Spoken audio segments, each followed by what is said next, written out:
I find chocolate cakes are a bit like strawberries. They never taste as good as they look. Maybe it's just me, but chocolate cakes always look more chocolatey than they actually taste, and strawberries always look much sweeter than they are. Now, I can't do much about strawberries, but I can do something about chocolate cake. So I played around a bit and finally came up with a chocolate cake that's moist in texture and super chocolatey in flavour. And the coffee cream cheese frosting I finished it with really makes this cake an absolute winner. So let me show you how I make it. But before we do, if you're enjoying my content, please remember to like and subscribe. Start by sifting plain flour, cocoa powder and baking powder into a bowl. Give everything a good mix, then set aside. Into a separate bowl, add softened butter, a little oil for moisture and sugar. Whisk for 3 to 4 minutes or until the mixture turns light and fluffy and has increased in volume. I prefer to use caster sugar instead of granulated, as it takes less time to get to the stage where the mixture looks like this. But if you don't have it, then granulated is fine. Next, add the eggs in one at a time. After each addition, mix well, scrape down the sides, then add the next. You can add all the eggs in at once, and I have done this when I'm short on time. But I do notice that when you have them in separately, the mixture becomes more aerated, which results in a lighter and fluffier cake. Now mix in vanilla extract and yoghurt. You'll notice I use a combination of milk, which I'll add later, and yoghurt in many of my cakes, and it's because it makes them so lovely and soft, and it's essentially just the perfect substitute for buttermilk.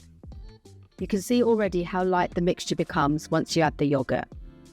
Next, add half the flour mixture we prepared earlier, and using a spatula, fold gently to combine. This bit does take a few minutes, but it does come together eventually to form a lovely smooth batter.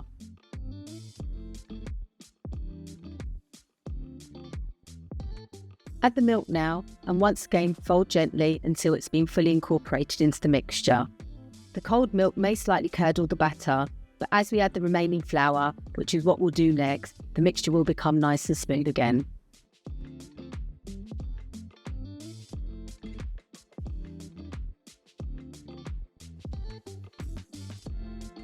Once the last batch of flour has been folded into the batter, we'll add the final ingredient, hot coffee. If you don't want to use coffee, then you can just replace it with hot water.